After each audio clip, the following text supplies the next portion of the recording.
All right, we're going to talk a little bit today about some of the causes of the Civil War and some of the things that really kind of let us know that, hey, our nation might be coming a little unglued here. First thing that happened that I'm going to at least talk about here is the Fugitive Slave Law of 1850. The Fugitive Slave Law was actually a series of amendments to a previous law, the Fugitive Slave Law of 1793. And really, the Fugitive Slave Law was part of a more comprehensive package known as the Compromise of 1850. Nonetheless, the Fugitive Slave Law is really one of the very controversial things to come out of that. Some of the provisions of the Fugitive Slave Law of 1850 included things like runaway slave hunters had to have access and had to be able to go into the North, or were allowed to go into the North to catch slaves. And further, federal marshals had to help the slave hunters. This really offended a lot of the Northerners because they saw this as they were supporting a government, the federal government, which was doing something they viewed as immoral, hunting down slaves. It said that slaves were not entitled to a trial by jury. In fact, slaves weren't allowed to even be at the trial where their future was being debated. And further, and this is probably the most significant provision of the Fugitive Slave Act, was that anybody who was caught aiding a runaway slave could be fined up to $1,000, which was just an exorbitant amount of money back in 1850. And further, you could spend up to 6 months in jail if you were found guilty of aiding a runaway slave. This was a huge deal, and the Northern reaction was immediate. The Northerners, almost every Northern state, passed what became known as personal liberty laws. Personal liberty laws were really intended to blunt the force of the Fugitive Slave Act. They were in contradiction to the Fugitive Slave Act and tried to make the provisions not so harsh. If you were in the South, this might have been called something like nullification, where they were basically trying to skirt their way around a federal law. In reality, that's probably unconstitutional, as again, federal law is supreme. The supreme law of the land. The Constitution is the supreme law of the land. Federal law is the supreme law of the land. Treaties, U.S. treaties, supreme law of the land. State law cannot contradict those things, but personal liberty laws certainly did. And also a result of the Fugitive Slave Law is that really slavery becomes real to Northerners. All of a sudden, whereas before it was something they may have been opposed to in the abstract and principle, now it could have a real impact on their lives. They could end up in jail. They could be paying a lot of money for following their conscience, and this really bothered a lot of Northerners.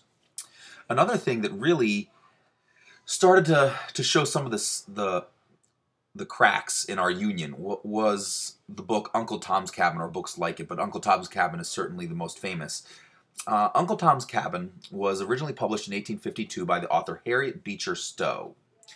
She was a preacher's daughter, and the book tells the story of a Christian slave from Kentucky who is sold by the original owner, which in and of itself wasn't a huge thing, except for the fact the original owner split up the slave's family, and this really offended a lot of Northern sensibilities, that the institution of slavery was splitting up families, and it's one of the things that really served to turn the Northerners against slavery. Not only was this Christian slave sold, but he was sold to a cruel slaveholder from Arkansas, so a long way away, and this cruel slaveholder ends up killing the Christian slave. And the result of this, the reaction to this, is the Northern reaction. The Northerners are appalled. It fuels the abolition movement. There's more abolitionists, and feelings really begin to build, even more than they had before, against slavery. Interestingly enough, the South has the exact opposite reaction. Whereas in the North, it goes ahead and unifies the North and builds feelings against slavery. In the South, a disdain for the North grows, and they actually almost become more attached to slavery because the North opposes it. The South feels like the North has lied about who they are. The South begins to publish counter novels which portray the slave life as a good life, where slaves are well treated, where the slave-master relationship is a healthy relationship. And these are meant to counter the narrative that was put forward by Harriet Beecher Stowe in her novel Uncle Tom's Cabin. Politically, the South then feels isolated, that the North is against us, everybody's against us, we're on our own, this country doesn't have a place for us. The South feels more and more isolated, and you really see the wedge being driven between the North and South by the reactions to this book. The last thing that I want to talk just a little bit about as far as signs that our country, our nation, our union was coming apart was the Kansas-Nebraska Act of 1854. First and most obviously, it has to do with the territories of Kansas and Nebraska. And the idea was these territories were coming close to coming into the Union, and what were we going to do with them? Were they going to be free? Were they going to be slave? One of the ideas put forward in the Kansas-Nebraska Act is this idea of popular sovereignty, or people's power, or power of the people, where we said, look, this really even isn't a national issue. This should be a state issue. The people in each state should decide for themselves if they think slavery is a good idea or a bad idea. And so the states should decide the issue of slavery. The idea of popular sovereignty was really the idea of a guy by the name of Stephen Douglas. Stephen Douglas, a powerful member of Congress at the time. He goes ahead and puts forward this idea. But there's some unintended consequences, really. The Kansas-Nebraska Act, in effect, destroys the Missouri Compromise of 1820, making it null and void. And as a result, Kansas is probably the closest out of Kansas and Nebraska to becoming a state. And since it's no longer designated as either a free or a slave state, you start to get extremists flooding into Kansas who want to make it into a free state and who want to make it into a slave state. And most of them were actually abolitionists. And they flood down to Kansas, and their intent is to make sure that Kansas enters the Union as a free state. What this really does is it sparks what has been described in some quarters as a mini civil war. It's also described as Bleeding Kansas. Bleeding Kansas really centers around a town called Lawrence. Lawrence is where all the abolitionists went, and that was their base of operations. And they took with them a couple printing presses. There were a couple abolitionist newspapers that came out of Lawrence, Kansas, which presented slavery in the worst possible light every chance they could. Not that hard of a task. And then it also had at its heart what was called a hotel. A lot of pro-slavery forces said that's not a hotel, that's a fort. It had 2-foot thick masonry walls. It had parapets around the top.